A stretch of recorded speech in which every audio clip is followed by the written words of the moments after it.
I, female 23, have been planning a family vacation with my older brother, 30, and his wife, my two nieces, toddlers, and my parents.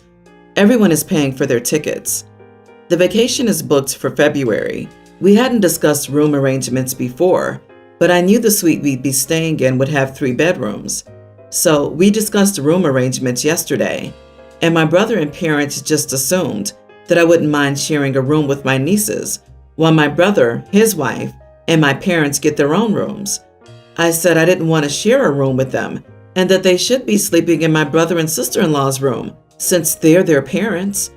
My parents called me dramatic and said that it's not a big deal, and said that my nieces wouldn't give me any trouble.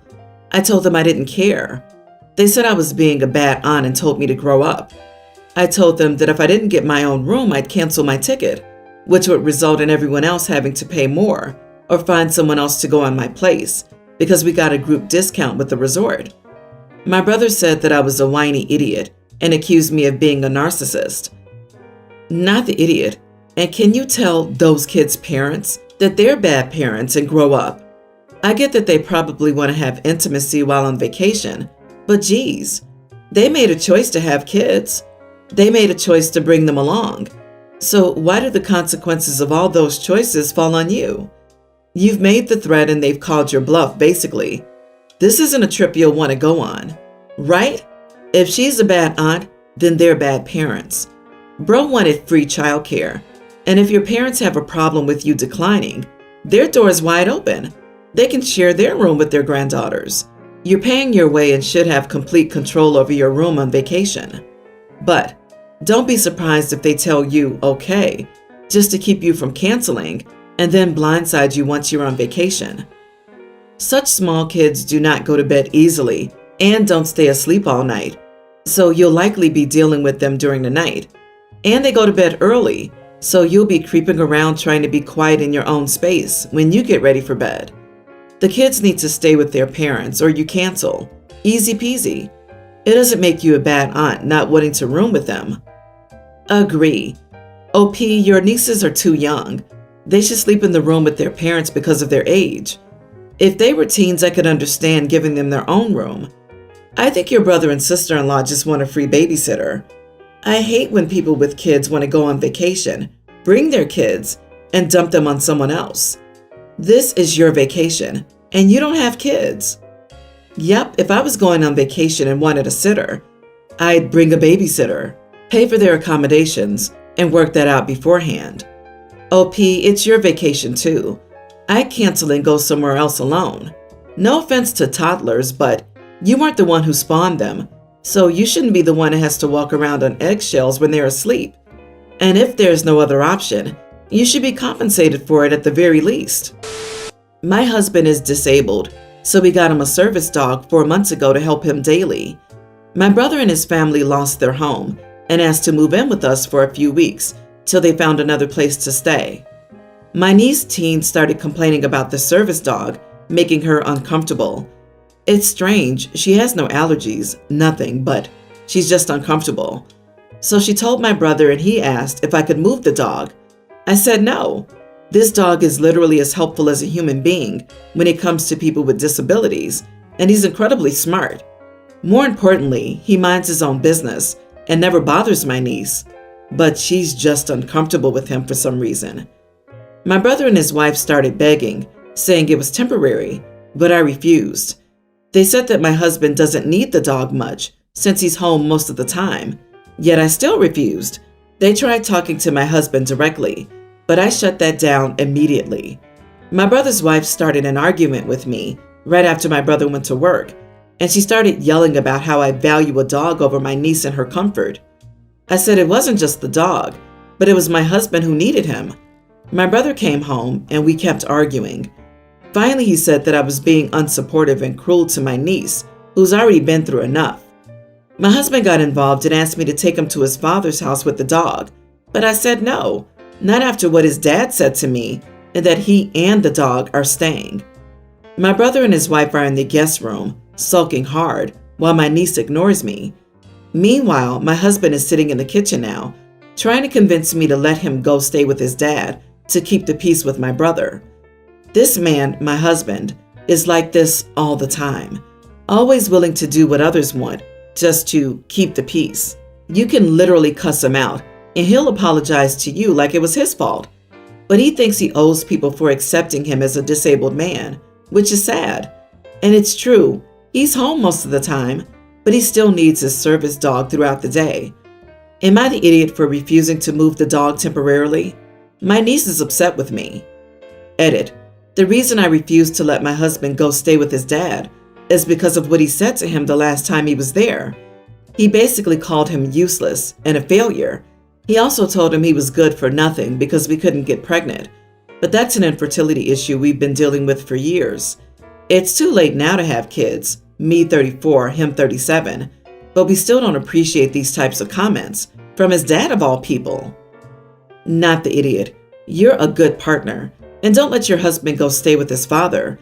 Tell your brother and sister-in-law that if their family's uncomfortable with the dog, a medicinal necessity for your disabled husband, they should find other living accommodations.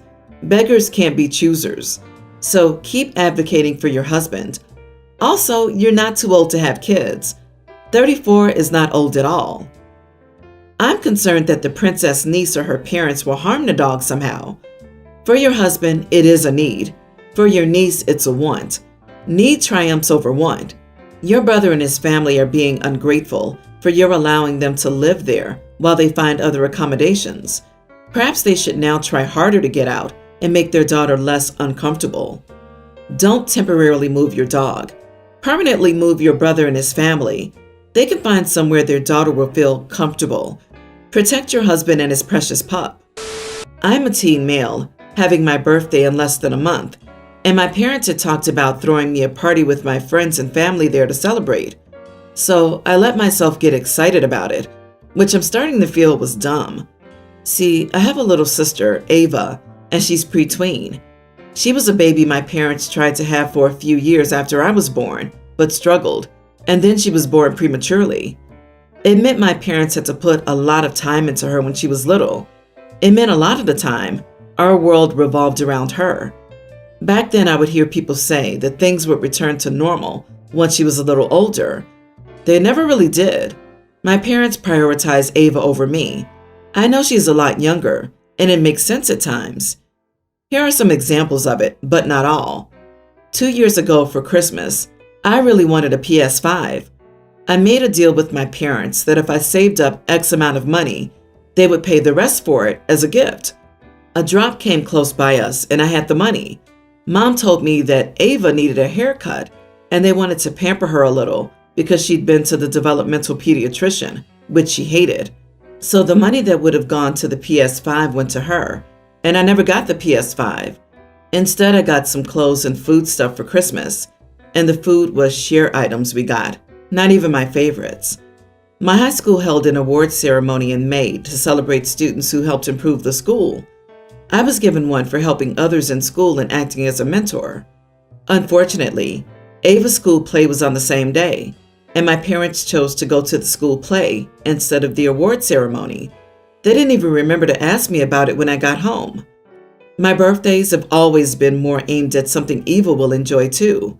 We do Chuck E. Cheese where I can bring a friend, or they hire a bounce house for the family to come over, but always a smaller one, which means I don't get to enjoy it because of younger kids and a small bounce house. The spotlight always goes to her at least once. She's blown out my birthday candles since she was 2. This year, I really thought it would be different. All the plans sounded really fun too. Then my parents found out Ava was being bullied in school and was having a rough time. They told me she wasn't looking forward to anything, including my party, and that they thought it would be nice to do something she could enjoy and give her some of the spotlight on that day, at which time we assure her she's loved and wanted. I told them it was my birthday, and I thought they wanted me to enjoy it. They told me that they do, but Ava needed this and Ava needs that, and as her big brother, I should be thinking about how to make her feel special. I told them I deserved to feel that way too. Then I told them if they were going to do this to me again, then I was done. I told them not everything needs to be about Ava. She might be their whole world, their entire focus in life, but she's not mine. My parents got so mad at me. Am I the idiot? Not the idiot. They have 2 kids, not 1, and you deserve attention sometimes. Instead, they're raising you to resent your sister.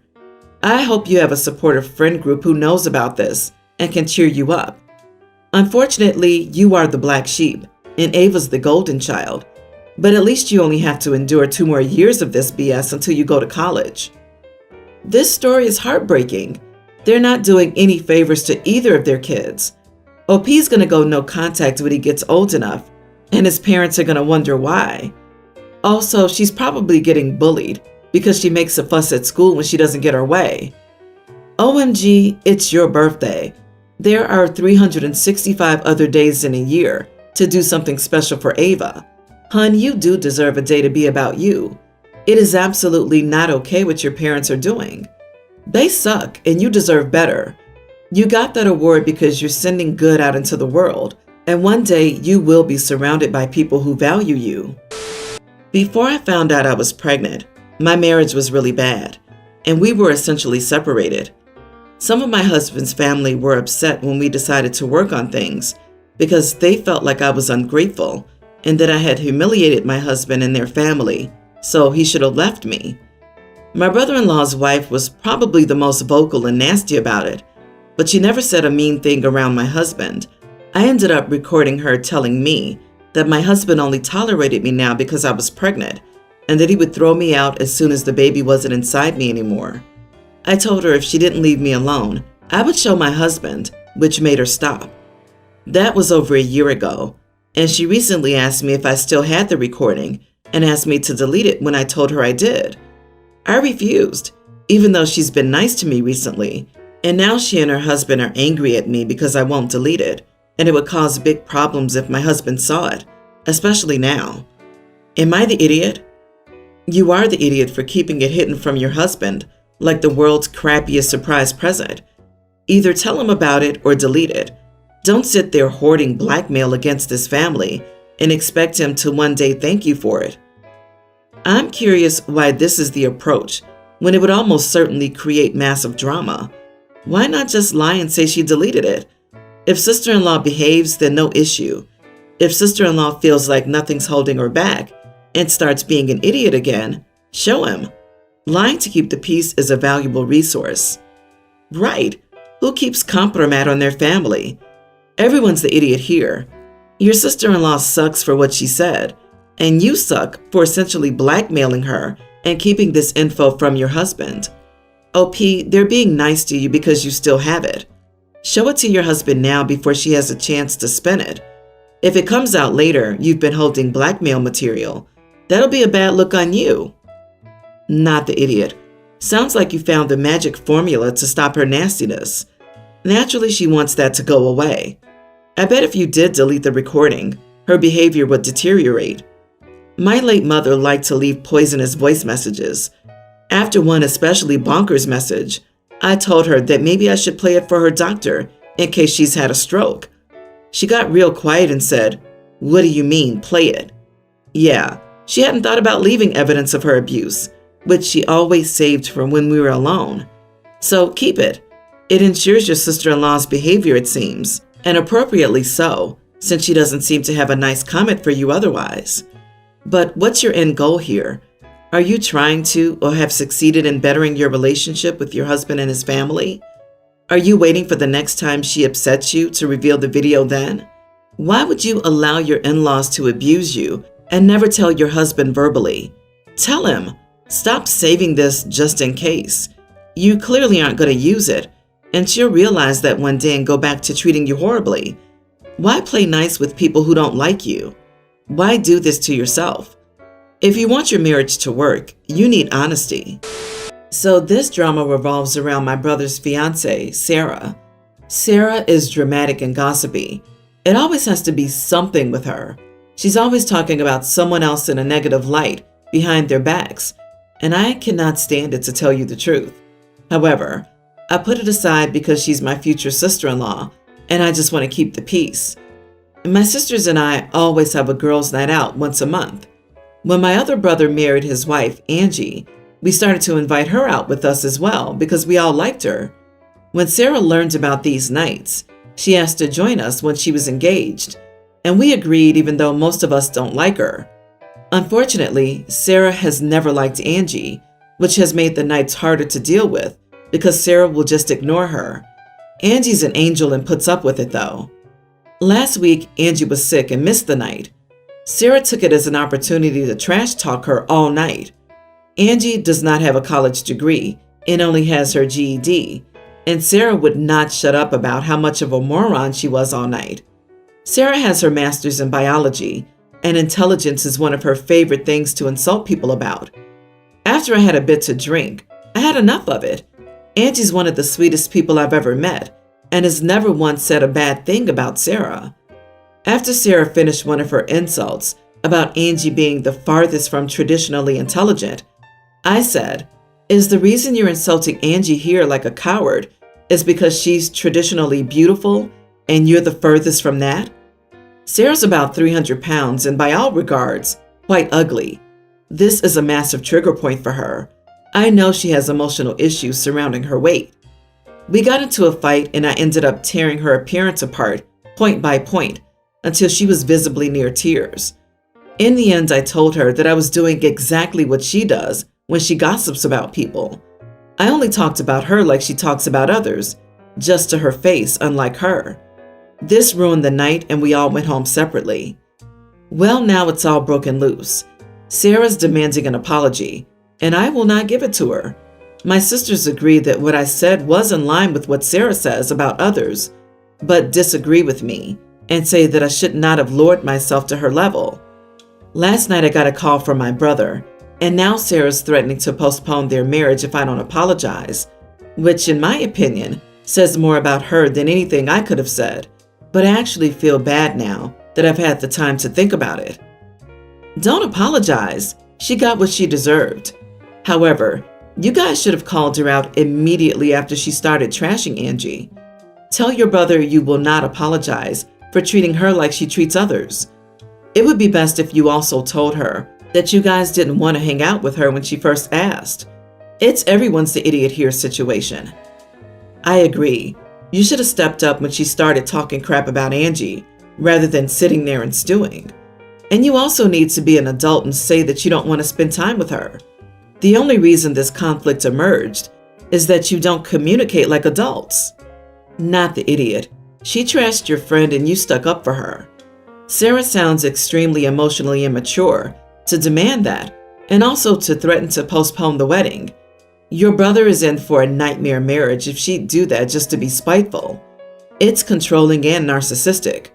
If he hasn't got kids with this woman, I would urge you to get your brother to see her for what she is and not marry her. Let her postpone the wedding and give her time to show her true colors some more. I think it's a bonus if she wants to break off the wedding. Remind everyone that it's her choice. She must be two-faced because I can't imagine what OP's brother sees in her. On the other hand, you did let her have a taste of her own medicine by repeating what she says about others. It sucks to suck. And honestly, it's not like having a master's degree necessarily makes you all that smart. Yeesh.